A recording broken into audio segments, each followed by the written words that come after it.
మీ business ఏదైనా మీ ఊర్లో promotion చేయాలంటే అది సుమన్ టీవీతోనే సాధ్యం. ఇప్పుడే సంప్రదించండి. 10 సంవత్సరాలు అయిపోయింది మన రాష్ట్రం ఏర్పడి. 10 సంవత్సరాలు అయిపోయింది మన రాష్ట్రం ఏర్పడి. 10 సంవత్సరాలలో ఒక్క అడుగైనా అభివృద్ధిలో మన రాష్ట్రం ముందడుగు వేసిందా లేదా? ఈ 10 సంవత్సరాలలో కనీసం పట్టుమని 10 కొత్త పరిశ్రమలైనా వచ్చాయా లేదా? మరి అభివృద్ధి జరగకపోతే, పరిశ్రమలే రాకపోతే మన బిడ్డలకు ఉద్యోగాలు ఎలా రావాలి? ఆఖరికి ఈ 10 సంవత్సరాలు వెనక్కి వెళ్ళి చూసుకుంటే ఎక్కడ వేసిన గొంగలి అక్కడే ఉంది.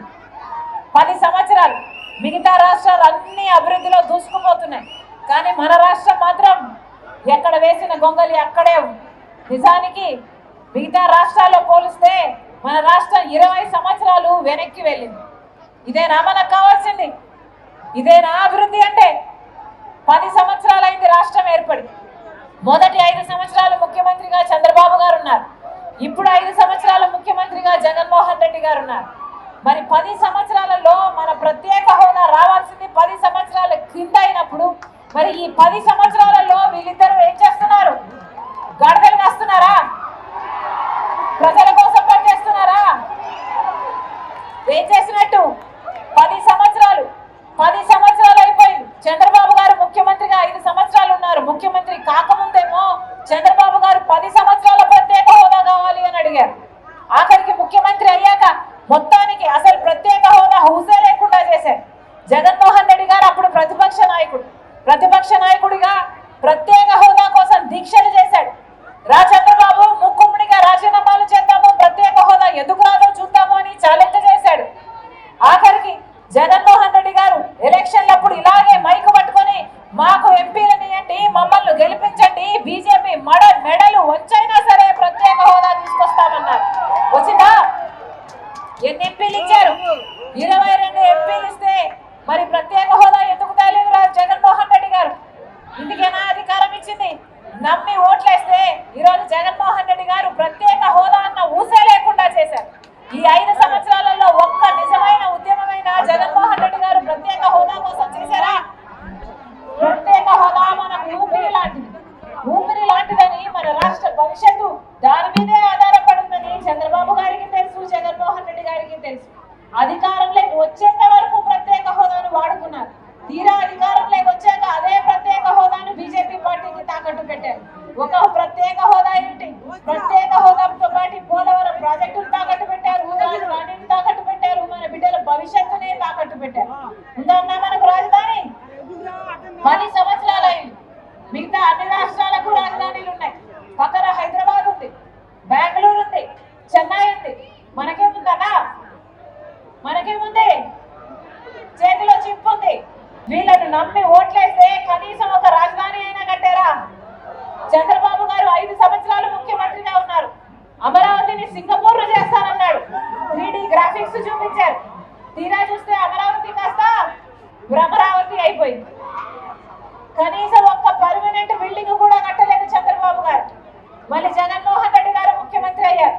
ఈయనకు ఒక రాజధాని సరిపోలేదు, 3 రాజధానులు అన్నారు. పోనీ మూడింట్లో ఒకటైనా సాధ్యం చేశారా అంటే ఒక్కటి కూడా సాధ్యం చేయలేదు. వాషింగ్టన్ డీసీని కల్పిస్తారన్నారు, మోడీ అయితే న్యూఢిల్లీని కల్పిస్తారన్నారు. ఎక్కడుందన్నా రాజధాని? ఎక్కడుంది? ఉందా రాజధాని? ఏం మిగిలింది మనకు? గుండు సున్నా మిగిలింది. 10 సంవత్సరాలు అయిపోయింది.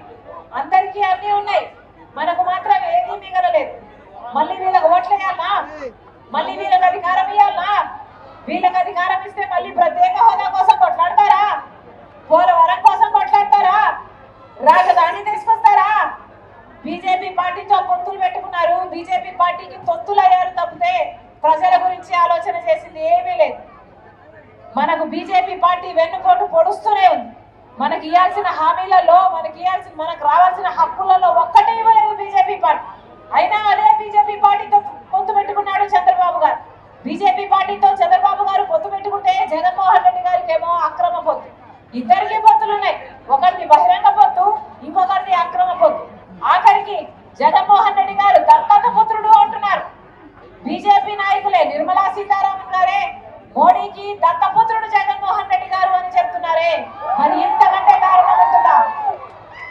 రాజశేఖర రెడ్డి గారి వారసుడు జగన్మోహన్ రెడ్డి గారు రాజశేఖర రెడ్డి గారి కొడుకు అనుకొని వారసుడు అనుకొని ఓట్లేస్తే ఈ రోజు రాజశేఖర రెడ్డి గారి వారసుడుగా మిగిలారా లేకపోతే మోడీ దత్తపుత్రుడుగా మిగిలాడా?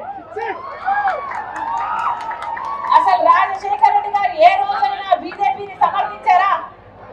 జీవితంలో ప్రతిరోజు బీజేపీని వ్యతిరేకించారు రాజశేఖర రెడ్డి గారు. ఎందుకంటే బీజేపీ పార్టీ ఒక మతతత్వ పార్టీ కాబట్టి. ఎందుకంటే మతం పేరుతో చిచ్చు పెట్టాలి, ఆ మంటలో చలి కాచుకోవాలి. ఇదే బీజేపీకి తెలిసిన రాజకీయం.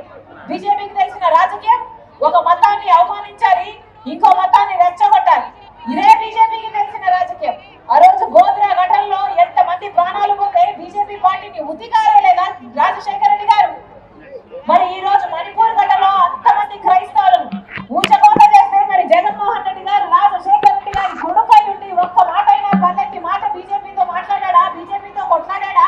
ఆఖరికి బీజేపీకి మళ్ళీ నో కాన్ఫిడెన్స్ మోషన్ పెడితే బీజేపీకే మద్దతు ఇచ్చాడు అంటే ఈయన రాజశేఖర రెడ్డి గారి వారసుడా లేకపోతే బీజేపీ వారసుడా?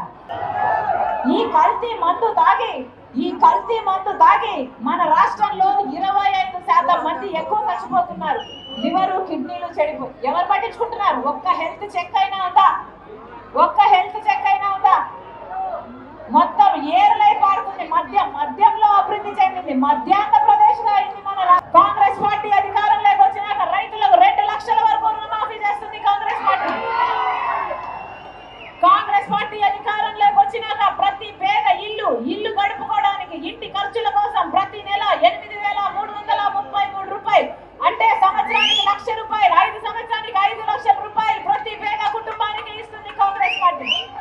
ఎలాగైతే రాజశేఖర రెడ్డి గారు ఇందిరమ్మ ఇల్లులు 40 లక్షలు కట్టాడు, మళ్ళీ అలాంటి ఇందిరమ్మ ఇల్లులు రాజశేఖర రెడ్డి బిడ్డ చెప్తుంది ఇల్లు లేని ప్రతి పేద కుటుంబానికి 5 లక్షలు పెట్టి పక్కా ఇల్లు కడుతుంది కాంగ్రెస్ పార్టీ.